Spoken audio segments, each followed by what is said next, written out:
extension for this one, and this is still all the same scale, the A minor pentatonic scale. You know, you got 10, 12, 10, 12, 10, 12, which is great. And check this out. Listen to the notes. Now watch this.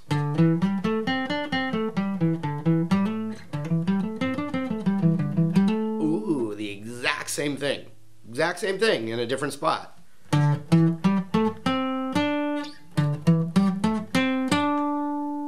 Good to know. Slid up to 14, 12, 14, and with the A minor pentatonic with the root on the A string, looks a little different. We get the 13th fret on the B to 15, and then 12 to 15 on the high E.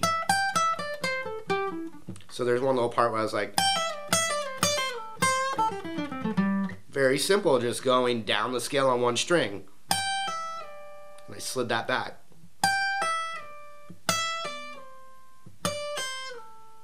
So knowing your minor pentatonic on one string, besides the extensions, is extremely helpful.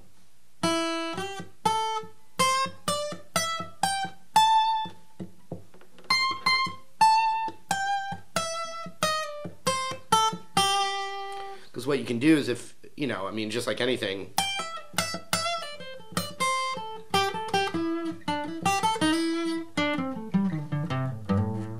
okay? So that's kind of the thought process behind it, but then I was using little elements of the modes, like the minor scale, but still thinking of the minor pentatonic. So instead of the 8th fret on the high E, you also have the 7th fret on the high E. So you can even bend that up a half step.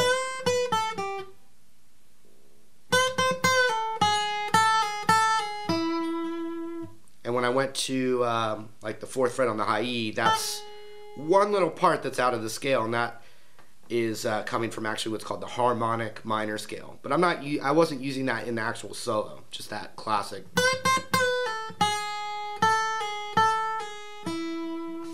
Okay. Now there was you know, lots of the climbing up and down. But then also, you know, something that I would recommend practicing all over your scales is this kind of thing, which I did in the solo. Great speed exercise for your alternate picking. And basically I was just going, you do it anywhere, any two notes.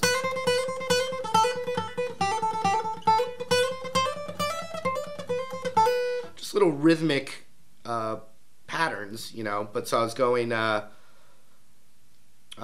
8 to 10 on the B string. So I have index on the 8th, picked, hammered, and then alternate picked.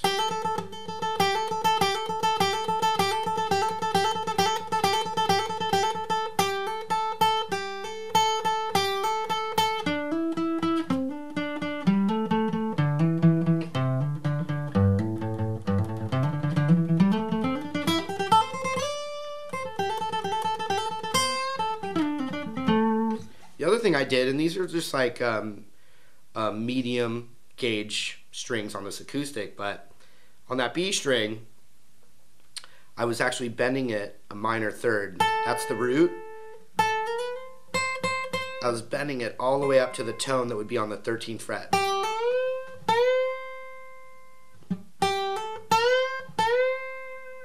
Which is really more of an electric lick, but to get that strength, besides practicing a lot, is, you know, think of your 3 fingers like glued together. So you're using the strength of 3 fingers together to bend the note up, not one finger. And it's really hard to do with one finger. All 3 of them planted down, glued together. Power of 3.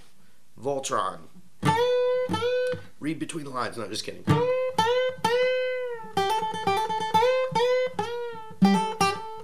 Alright, my finger's getting tired now. Okay. Now when I'm up in this zone where the root's on the A string there, I was doing a lot of stuff right here. So it'd be like 12, 14 on the D, and 12, 14 on the G,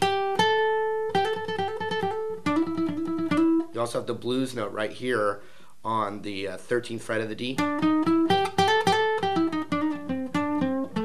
15 to 12 on the A.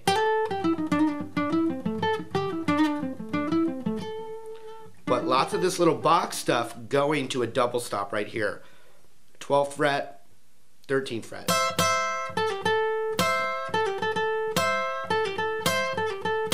And I find when you're doing acoustic guitar solos, double stops really are cool. I always try and get some kind of double, meaning like a two-note thing. I always try and get some double stops in there, especially on acoustic. Actually, in general, you know, it's a great way to mix up single notes and double stops.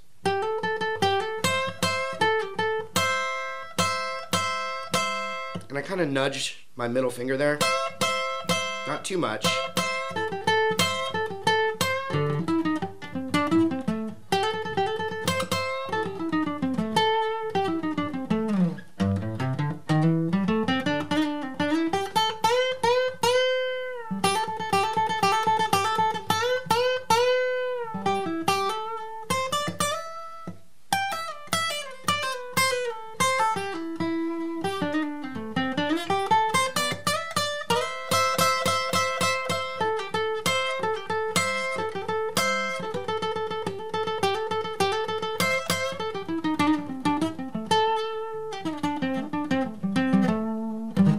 Then another thing that I threw in there double stop wise is this is a nice little thing that's always going to work in your minor kind of setting.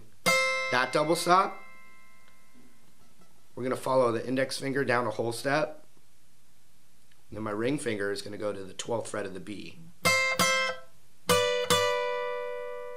So even if you're just jamming blues,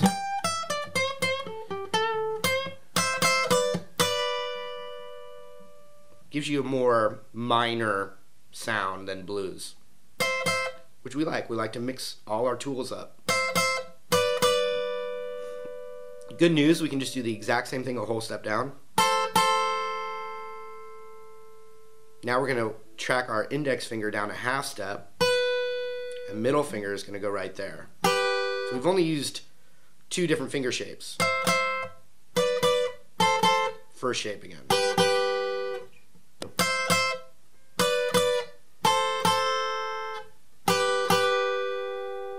Okay, now the next little spot, what I did in the actual solo was I didn't follow the scale pattern anymore.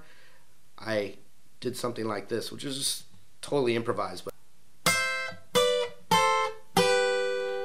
so what I did was I replaced my middle finger with my pinky and then moved my index back. So this note stayed and this one went from there to there. And this is kind of a little cool little thing. Gives you this like weird kind of suspended sound, and then I just went right back in my blues thing.